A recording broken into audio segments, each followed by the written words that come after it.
structure hasn't changed. I think that there may have been pews that they had removed, but this is, and actually we have several churches in the diocese that are built on this same model. There's a church over at the Rocky Mount, Immaculate Conception. This one actually might be a little bit larger, but the same sort of cruciform format and size and layout. Were they all built about the same time? They all were built about the same time with grant money from, at that time, I don't know if she was Mother Drexel, but Catherine Drexel, who became the foundress of the religious orders, the Sisters of the Blessed Sacrament.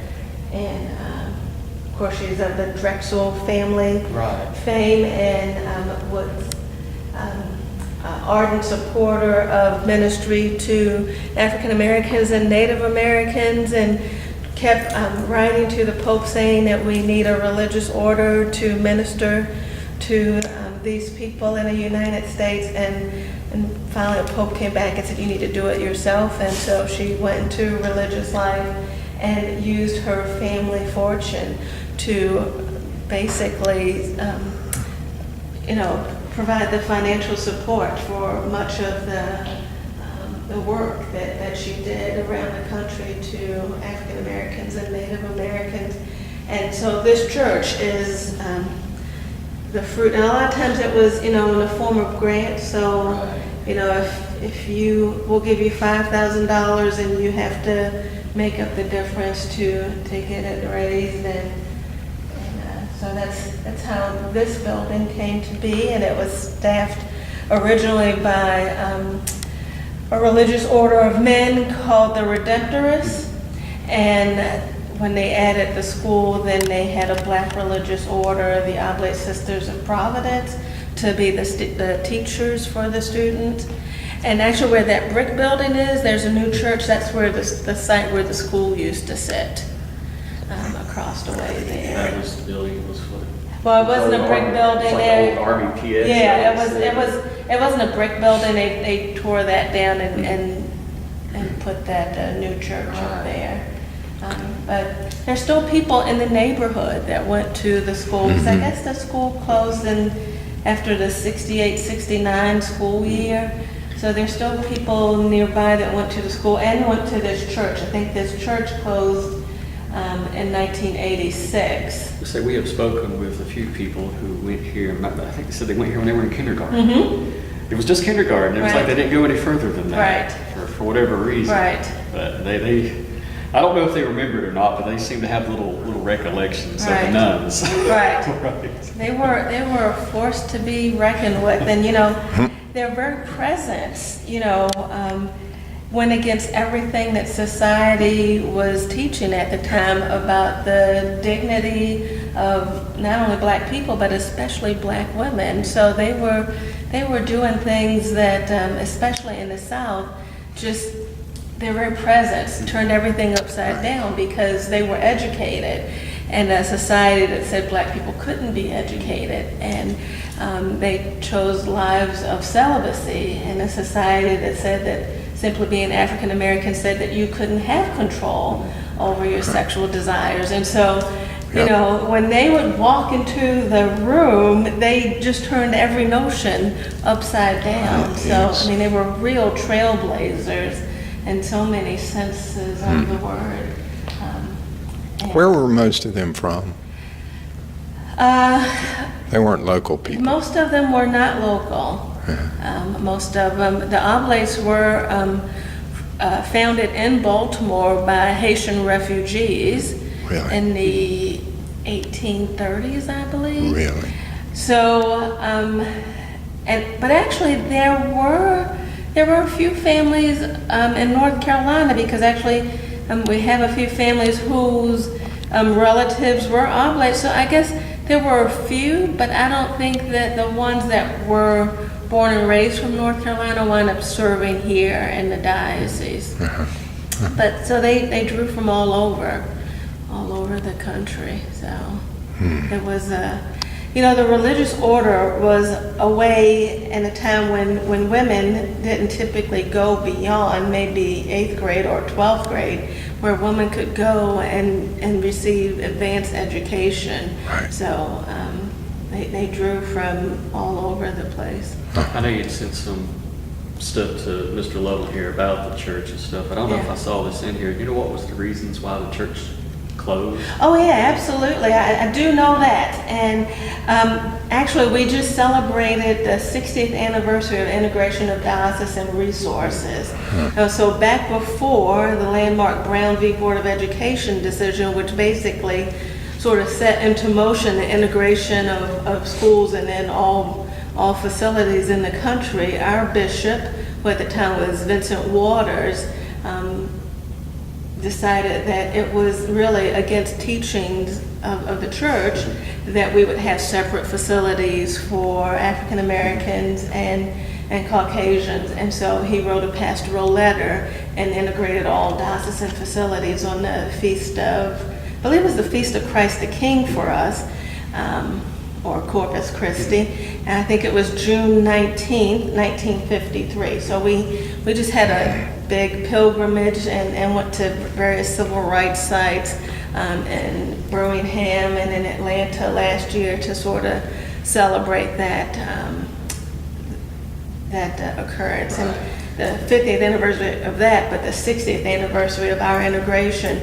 So that sort of set into motion a chain of events, because in the diocese we had 16 churches and places. We had 16 churches across the diocese specifically targeted for ministry to African Americans. And many places they were located within miles and in some cases on the same property as a white church.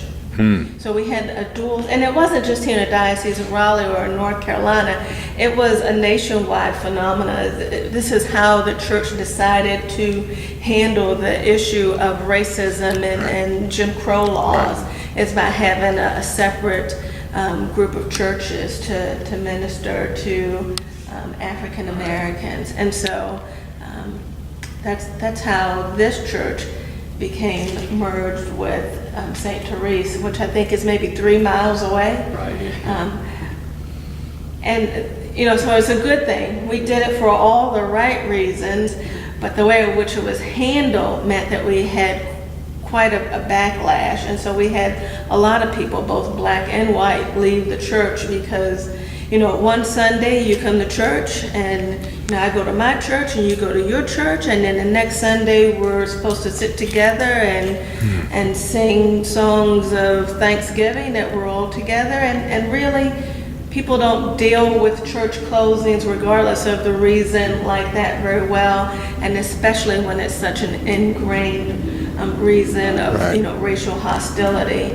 The fact that we're in the church together, and for many of the black families, the people that they were merging with were their employers and things like that. So it wasn't a naturally healthy situation of I'm gonna now come to your church. And so many people said, I've only been Catholic for 20 years, 10 years.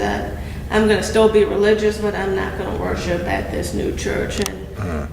And people fell away from the church. So here in 1954, when the pastoral letter came to integrate, so this here church in was 53, this church actually did not merge with St. Therese until 1986. okay. So they continued to have. So we continue to have 2 churches in Wilson until 1986, and we continue to have 2 schools in Wilson until I think 1969. So. Now, when they ended up, merging in the 80s, was that because of lack of? By the time they merged in the 80s, the population here I think was less than 100 families. And so then it was just a matter of, we just don't have resources to staff 2 churches. Right. Because up till we started this project, last year, I had never even heard of this church. Yeah, I've never, absolutely. and I even spoke to people who my wife has lived through all her life. Oh, It's like, okay. I've never heard of it. Yeah. So yes, and so unless she was African American, I'm sure that what happened here at the St. Alphonsus Center probably was not of much concern to the larger community. Right. Yeah. So, any other questions? Great. or- Not at the moment. Yeah. Um, Currently, we rent Yeah. this space, so it's like this. We have meetings here quarterly, diocesan meetings, and we invite people from across the diocese to meet here, and we discuss our upcoming calendar of events and have speakers and whatnot come. But, so that's once a quarter. And what we do with this space is we rent it to a non-denominational church. And they're here on Wednesdays for Bible study and on Sunday for their church service. Do they use the facility right next to it also? No, they just use the church building, so, and we use that to, Catholic Charities, our Tar River, deanery, we're divided, the eastern part of North Carolina is divided to 8 deaneries, and so this area is part of the Tar River Deanery. They have their Catholic Charities office, and they meet out here, I think quarterly, during the day, and then they have a Catholic Charities staffer come out here a couple of times a month, and they interview clients over in the other building. So, It's interesting though, when you talk about, you have the Black Catholic Church here, then you have the white with St. Teresa, and just Right. looking at how this building's made compared to how that building Exactly. looks. Like certainly not even comparable. And so when the merger happened across the diocese, most of the time, it was the black church that closed, and those parishioners were sent to the white church that typically was a better appointed, better structured building. Except in Little Washington, where Mother of Mercy Church is, and actually that church was the better appointed facility, so the white church closed and the white parishioners went to Mother of Mercy. But in many places, the outcome was the same. So, you just tell folks, your church is closing, and go to another church the next Sunday. Yeah. And, you still have ingrained, sense of Right. hostility towards one another. And for the most part, it is the black Catholics that really take a back seat, and, Right. they are not part of the governing bodies of the churches and things like that. And so, I was going to ask whenever this one closed, you said in the 80s, Right. did a lot of the parishioners here just decided not to go anymore? a lot of the parishioners here went over to St. Teresa, but, certainly, and we find this whenever church merges, that the folks that have to leave their church behind are devastated. Right, And sure. so, this is their church home, but it's so much more. It's not just a place to worship on Sunday. So people go to the new church and they show up on Sunday, but it's done differently at the new church. And they have a different music director, and they've got people already doing stuff. And so they wind up just showing up on Sunday and being in the pew. And some eventually become very active in the church. And we do have members over at St. Teresa. They have like a St. Alphonsus Guild over there. And it's made up of people who used to be very active members here. But, and they used to, I don't know if they've done that recently, but they used to have like reunions and invite people who had fallen away from the church and things like that. Right. To St. Teresa and celebrate, the good times from heritage, St. right. Alphonsus. But a lot of times I think it's just really hard for people to make that leap of building a new community someplace Yeah. else. And so, So it was founded 1942. 42? Yeah. And how many grades were in the school At its high point, they went from kindergarten to 8th grade. to 8th grade? Yeah. And then, so there was the school, church services, and what other kind of things went on during the week Was it a community gathering place anyway? You know, I'm not And really I- sure it had been. I would imagine there weren't a lot of black Catholics in East Right. Wilson in 1942. No, and so what you would find in many of the Catholic churches in the diocese, especially, you know, and so there's 16 of them across the diocese directed at sort of evangelization to African Americans. Uh-huh. And during this period of time, most of the students are not Catholic.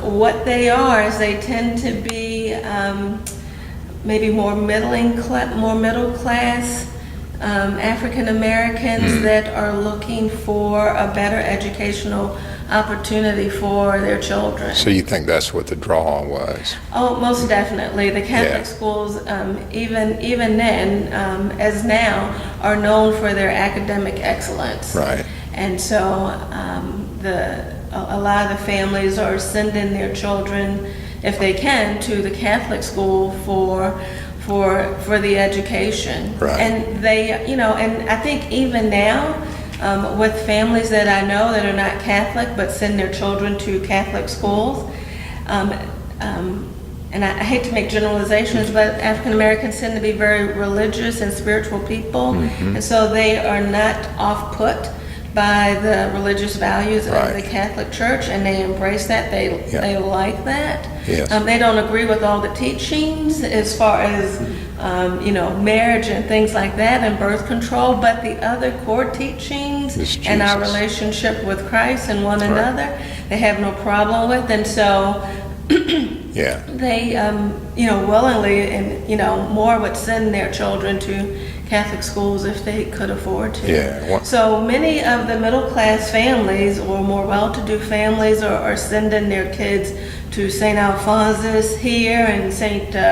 Monica and Raleigh and across the state as a way to better education and better opportunity. And in fact, in Little Washington, what you will find, and I think this probably happened here as well, is that the students here get such a good education, they're able to leapfrog out of the educational and the job opportunities here in North Carolina, and many of them win scholarships or get better paying jobs in the North. And so what you see is that really North Carolina and the Catholic education system becomes a seedbed for educated African Americans to leave the area and go other places for job and educational opportunity. And what we're seeing is now I'm seeing these people return to North Carolina as retirees. Really?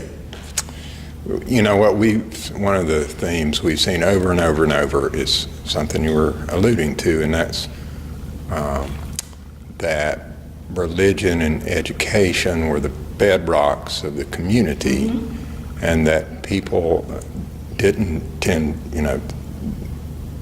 to separate them out. Right. Your teacher would likely either be in your church or know your pastor. Your mother might serve with your teacher at the church. And so they all kind of ran together. And in some places, I know schools were actually held in African American churches. Absolutely. So I can see how that would be appealing. Right. And then, of course, we know that under Jim Crow, the funding was Right. wildly disparate Exactly. between the white Exactly. schools and the black Separate but schools. equal was anything but. Right. It was only separate, but far from being equal. So this might have been an opportunity, as you said, to have a higher level of education or... And the thought was that because you were using religious communities, and I think here especially, you were using a black religious community, and so you were giving these children role models that they were probably not likely to receive Yeah. in many other places. So they did have a couple. I know there was at least one young man that's from this area that went through the St. Alphonsus school. Don't think his family was Catholic beforehand, but became Catholic and became a priest. Really? Yes. So. But, there is a tremendous amount of pride still to this day for schools like Darden High School. Was there any tension in the early days between Pride in the Neighborhood Public School and all it was producing? And That I can't speak to. 'Cause that- I mean, you mentioned that there may have been a class I was divide. gonna say, but I think that certainly would have been a class element to Right. it, because So it was probably part of that. That's just anecdotal evidence is what I'm seeing in other places, in other Catholic schools at the time. Yeah. We have heard a lot of places we didn't expect it from people we weren't expecting it. We'll mention St. Alphonsus. That, when we ask, where'd you start school? And they- Well, I started kindergarten at St. Alphonsus. Yeah. The St. Alphonsus School. Yeah. So, now, it was named after St. Alphonsus de Liguori, and I don't know if they ever went by the whole name or just went by St. Alphonsus. They just called it St. Alphonsus. I read what you sent, though. Yeah. Yeah. So, but the thought was that by using religious orders, because most of these churches that were for the African American community, they were not staffed by diocesan priests. They were staffed by religious order. And not that it made a difference in culture, but the thought was because these men had taken vows of poverty and could be sent anywhere around the world, that they were more equipped to deal with the hardship, so to speak, of Right. ministering to an African American. And then also, the same thing was happening with Native Americans population. So the thought was that they would be more inclined to be sensitive. I think the phrase they like to use, be sensitive to the needs of the Negro. Now, did they live here on site? Yeah, they lived in the house building Yeah, right okay. across the way. Okay. Yeah. So Okay. Well, can you show us around the building and yeah, the grounds? absolutely. So this is set up for the Protestant service. Actually, and I'll take you over to the house and we'll look at that, because the altar and a lot of the pictures that have been hanging on the wall of saints and things like that, they are in the house. We took those out of there because we view the altar as something sacred, and so it didn't make sense to us to leave it in here,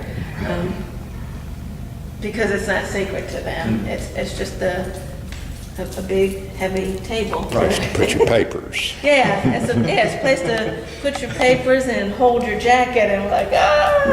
I don't know if it would look well with the drum set Yeah, behind it. exactly. And I was like, you got drums behind it. Oh my goodness, I've been prior to Vatican Right. II, because this would have been, a church where masses said in Latin and all that sort of stuff. So after Vatican II, did things kind of rearrange in And the things church? were rearranged, and instead of the priest celebrating mass to the altar and with his back towards the congregation, he turned around, went to the other side of the altar and faced the congregation. And then, of course, mass was no longer in Latin.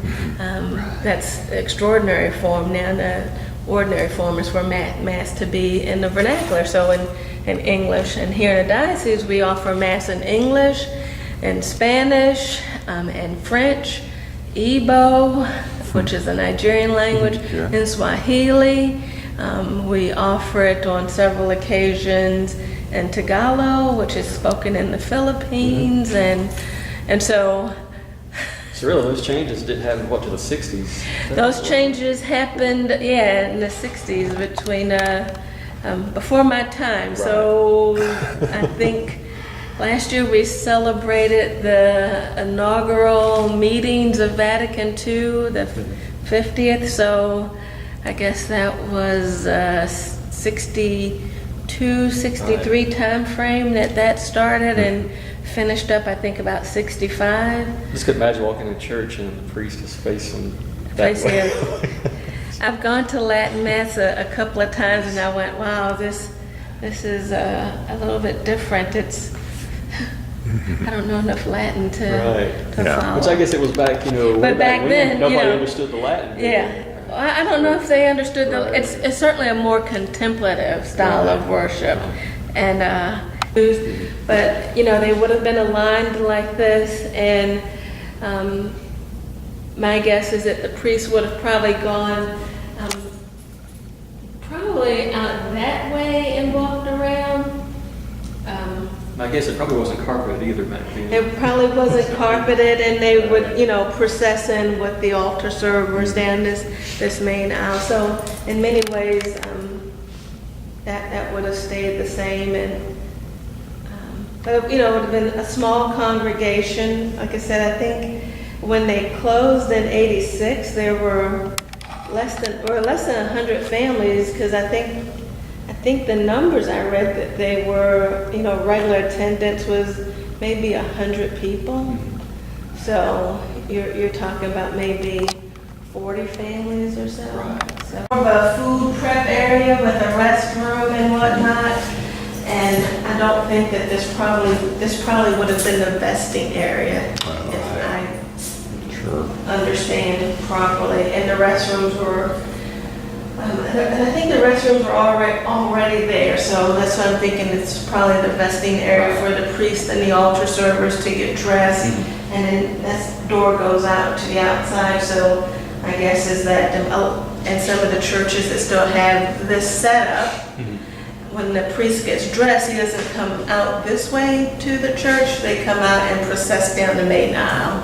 So that's what would have happened here. From back there, nothing.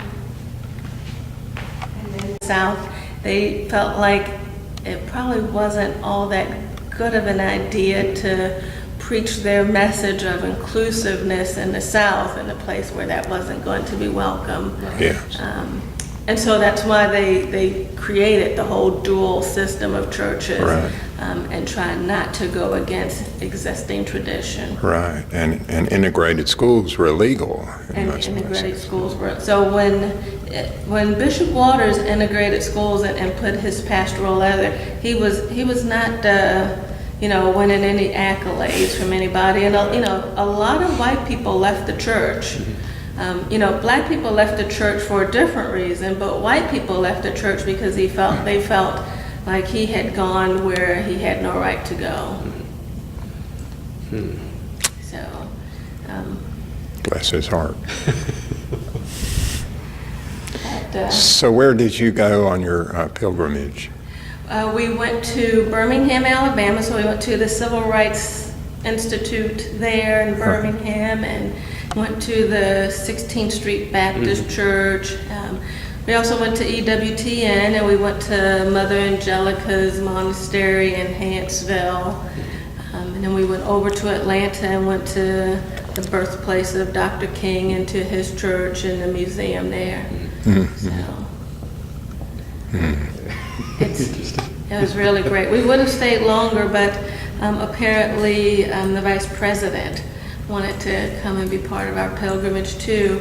And that wasn't a problem with us, but then, you know, you get the vice president, you get all of his security and all that sort of stuff. And so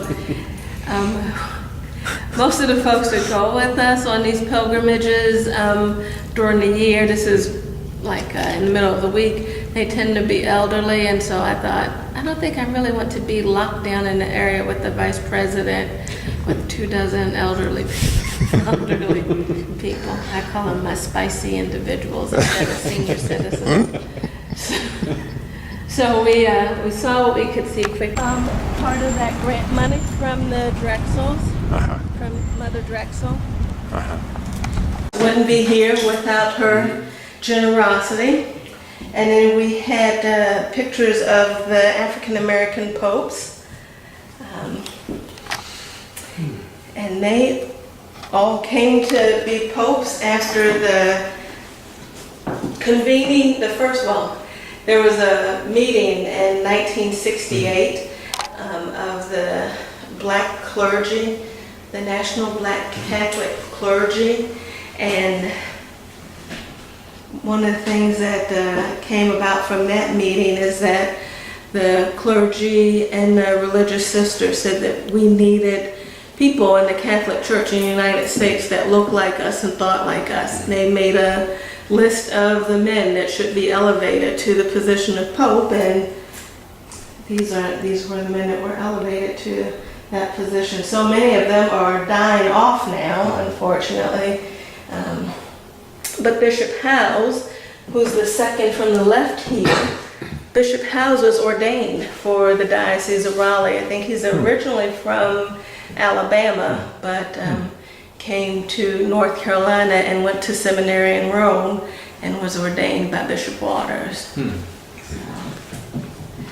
This would have originally been the dining room. They added on, I don't know at what point, but this used to be like the porch. They closed it in, and now Catholic Charities uses it as an office.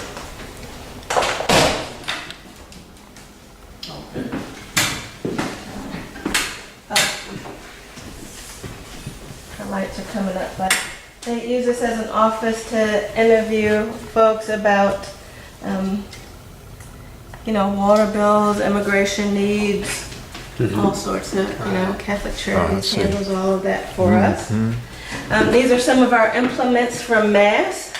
So we have the chalices and bells and thurible. That's the little thing with the holes that we put the incenser in. So.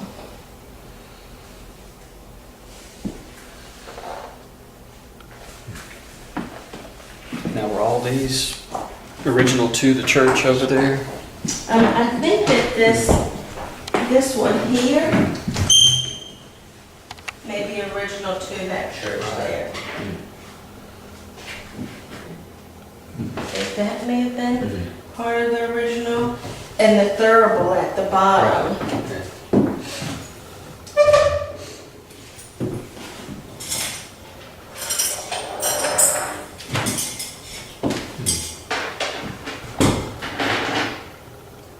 They would have been, but the rest of it is new. Right.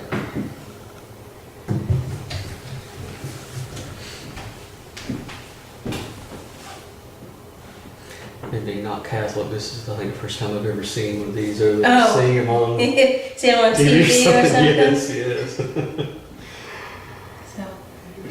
So, it's lighter than you think. Yeah, I was thinking it was heavy. Yeah, it looks heavy, but it really isn't. And this is a little Yeah, heavy. it seems like it is. That lifts up and they put the Okay. incense in there. And now they have these little charcoal discs. And you light the charcoal disc and then you spoon the incense on top of it. A little easier. I really can't speak to that. My brothers might have to speak to that. My brothers were altar servers, but I was not. One of the priests that was assigned here, and actually the first African American priest ordained for service in the Diocese of Raleigh, Monsignor Thomas Paul Haddon, his soul rest in peace. His sister was an artist and she painted that picture. And nobody seems to know who that is. There was a priest that served here about 25 years ago named Ron Rhodes. And no one seems to be able to remember if that's Ron Rhodes, because that's before my time, or if that's one of her renditions of Black Jesus. That's what I was thinking. And so I was like, I always look at that. I don't know Ron Rhodes, but because of the dress and whatnot, I always say it's Black Jesus. Right. But other people have said, oh, that looks like Ron Rhodes. You gotta find a picture of it. I was like, okay, didn't know him, so I don't know. So this used to have carpeting, but we pulled it up because I said, oh, the carpet is terrible.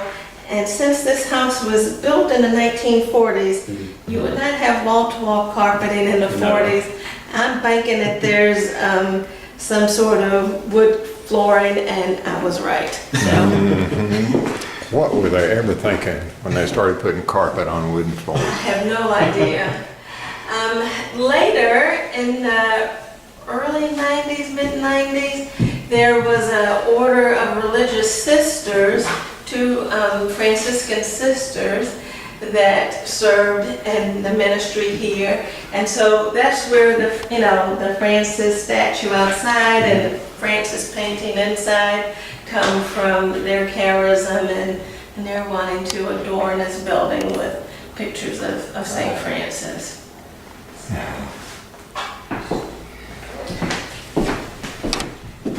Now we have pictures of our bishops and now St. John Paul.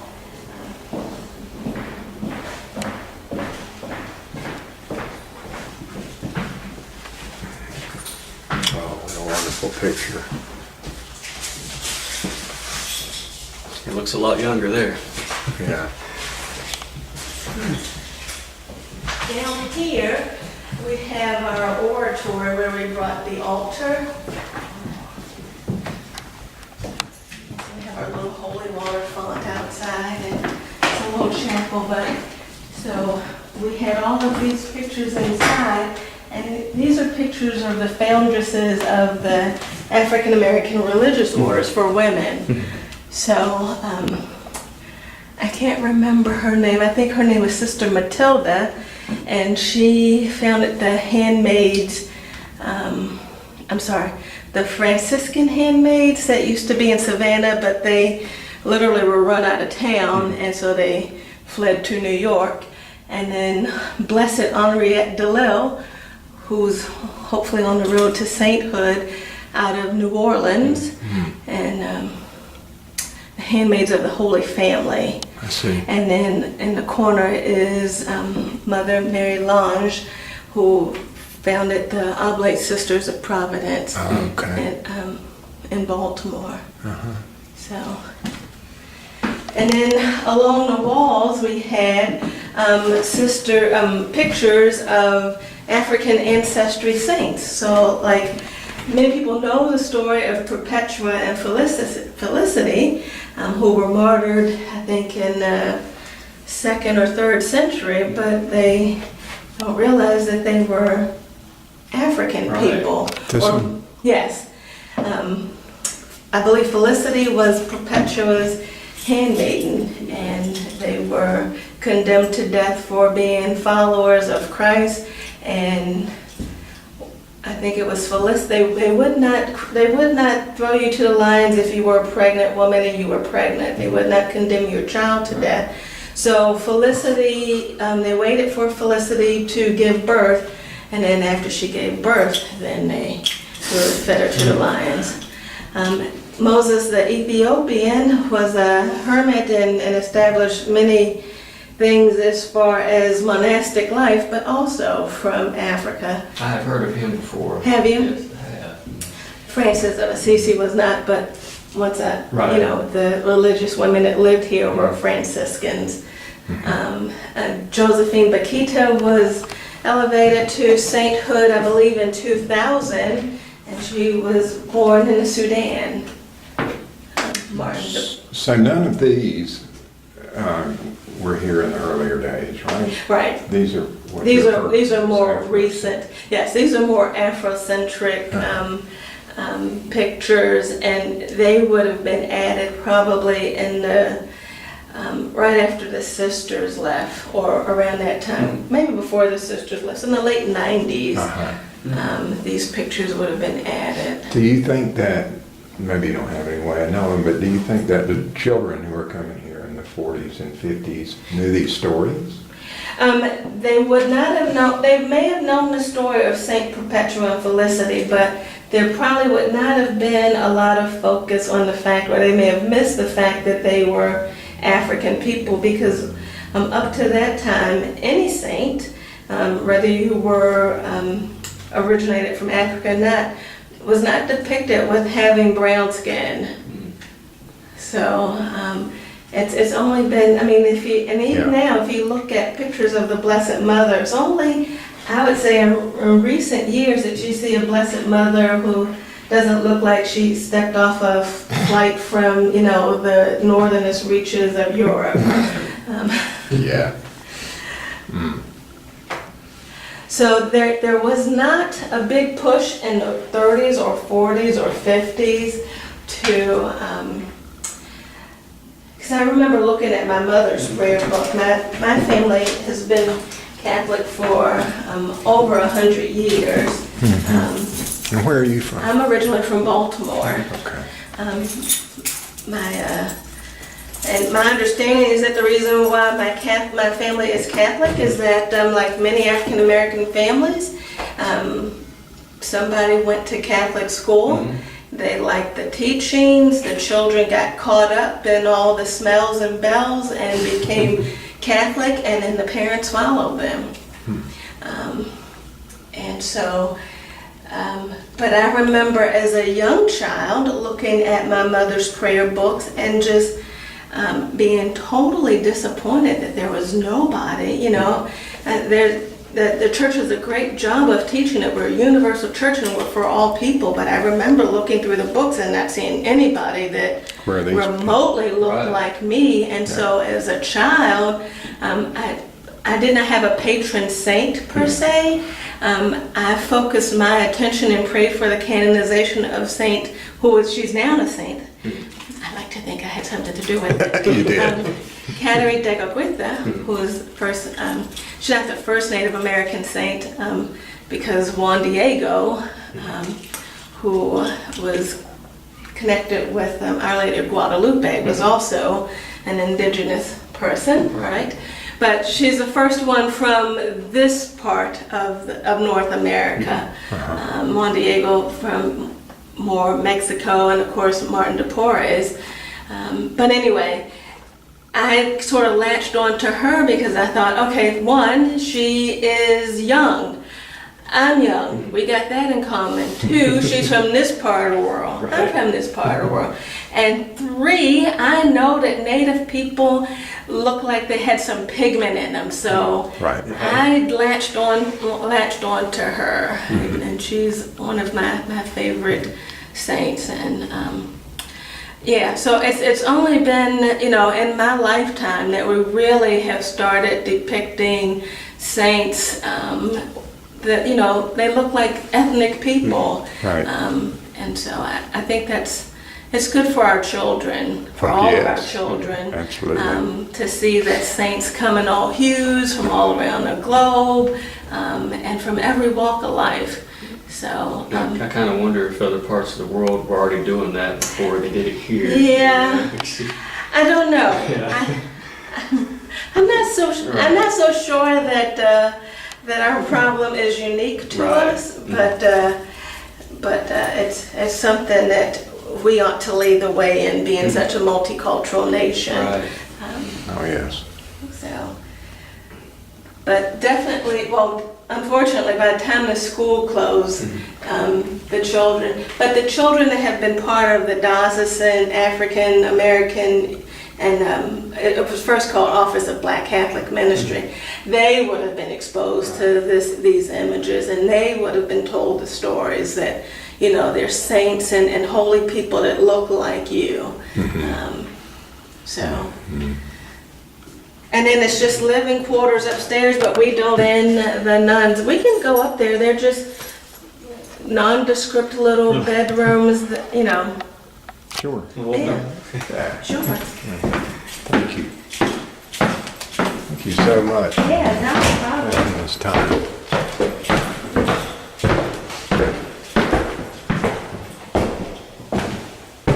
But, you know, so there really is nothing special about the rooms and spaces. They would have been small. Reminds me of my first dorm room. Yeah, I was gonna say they would have had a twin bed and a nightstand and a cross in them. Right.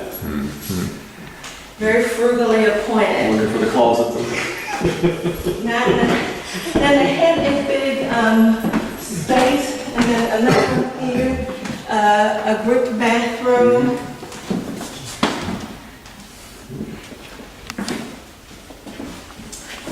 They would not have needed a lot of closet space because they're religious. They wear the same thing every day. So they would have had some storage space here, But,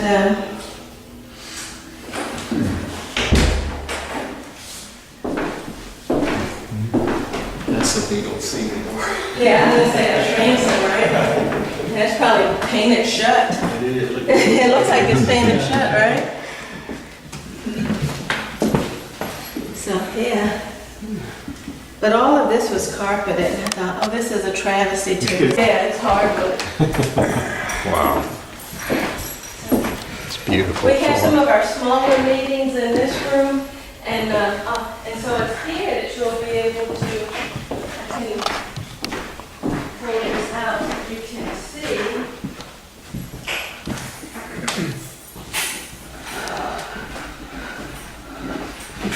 This is an Afrocentric procession cross. It was not used at the St. Alphonsus Center when it was at the St. Alphonsus Church when it was a church, but it was something that we definitely added when it became the Center for Black Catholic and later African Ancestry Ministry. So.